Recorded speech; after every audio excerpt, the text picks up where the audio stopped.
Hello मेरी hello दोस्तों, मैं ममता गोस्वामी लाइव हूँ आज अपने चैनल से। 3-4 दिन से कुछ अजीब सा फील हो रहा है कि ये यूट्यूब क्या हो गया है, क्या हो गया है सोशल मीडिया। आज कुछ चीप लोग पैसा कमाने की धुंध में लोगों को इतना ट्रोल करने लग गए, इतना ट्रोल करने लग गए कि वो अपनी सुसाइड तक कर रहे हैं, या कहो कि कोई मार रहा है। अभी रिसेंटली मालती चौहान को फॉलो कर रही थी मैं काफ़ी दिनों से। जो उसकी लाइफ में चल रहा था, जो भी चल रहा था वो ठीक नहीं था। उसके पति ने जो उसके साथ किया वो तो किया ही, लेकिन जो उसके आसपास के लोगों ने जो उसके साथ किया वो बहुत गलत था। क्योंकि पति तो उसका 3 साल से गलत था, जब से शादी हुई थी उसकी तभी से गलत था। लेकिन हमारे आसपास के लोग, हमारे दोस्त हमको समझें, ये हर इंसान उम्मीद करता है। वो जिससे हेल्प मांग रही थी वो उसकी मदद नहीं कर रहा था, बल्कि अपनी रोटी सेक रहा था। वो परेशान थी अपने पति से।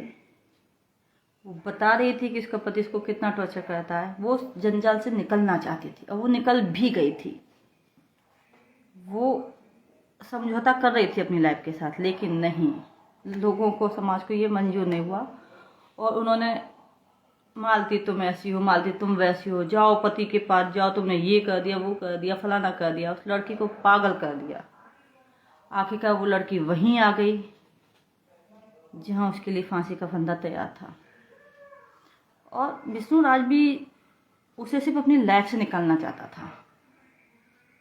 वो एक गंवार आदमी था, उसको यही तरीका सही लगा, लेकिन मोटिव उसका उसको सिर्फ अपनी लाइफ से निकालना ही था। जब रिश्तों में कुछ बचा ही ना हो तो उन रिश्तों को ढूंढने का क्या मतलब। जबरदस्ती किसी के साथ नहीं रहा जा सकता, ये इसका उदाहरण है। और ये वही इंसान समझ सकता है जो इन ऐसे रिश्तों में फंसा होता है।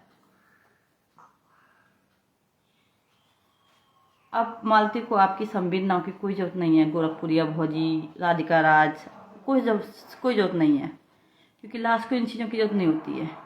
वो जिंदा थी तब जरूरत थी आपकी इन संवेदनाओं की, आपकी सिंपैथी की, आपकी दया की, आपकी आंसुओं की। तब तो आप उसको कभी विष्णु का सपोर्ट, कभी अर्जुन की पत्नी का सपोर्ट, सब कुछ कर रहे थे। लेकिन किसी ने उसको सही रास्ता नहीं दिखाया। किसी ने नहीं कहा कि ना अर्जुन को उसकी ज़रूरत है, ना ही विष्णु को उसकी ज़रूरत है, उसके बच्चे को उसकी ज़रूरत है। आज जो बच्चा अच्छी ज़िंदगी पा सकता था वो अनाथों की तरह पलने वाला है। वो वही ज़िंदगी जिएगा जो विष्णु ने जी, और वो शायद विष्णु ही बने। एनीवे, हमें बोलने से पहले, किसी के बारे में कुछ भी बोलने से पहले 10 बार सोचना चाहिए हम क्या कर रहे हैं। एक समय होता था हम किसी के बारे में इतना खुल के नहीं बोलते थे। आज लेकिन यूट्यूब, सोशल मीडिया में इतनी आज़ादी आ गई, हम कुछ भी बोल रहे हैं।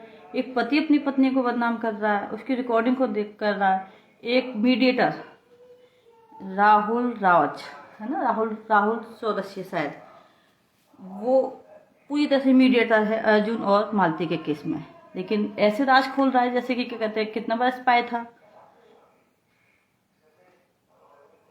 क्यों किया तुमने ऐसा राहुल? अगर ये गलत था तो मैं उसी वक्त उसको समझाना चाहिए था, उसी वक्त तुम्हें क्या कहते हैं विष्णु को बताना चाहिए था। हो सकता है वो बात यहाँ तक पहुँचती ही नहीं। तुम दोस्त नहीं थे, बल्कि तुमने ही मालती को फंसाया इस केस में। हो सकता है वो अर्जुन के पास नहीं जाती, क्योंकि वो बेचारी जितना पश्चाताप कर रही थी अपनी इस बात का, कोई बेकार लड़की नहीं करती। कोई भी गंदी लड़की इस तरीके का पश्चाताप नहीं करती।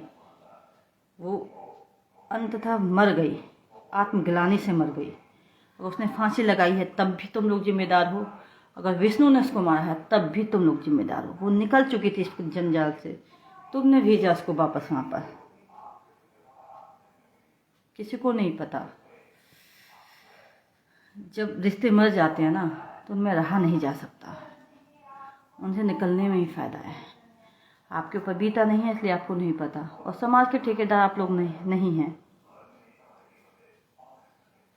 तो अपने बोलने से पहले 10 बार सोचें।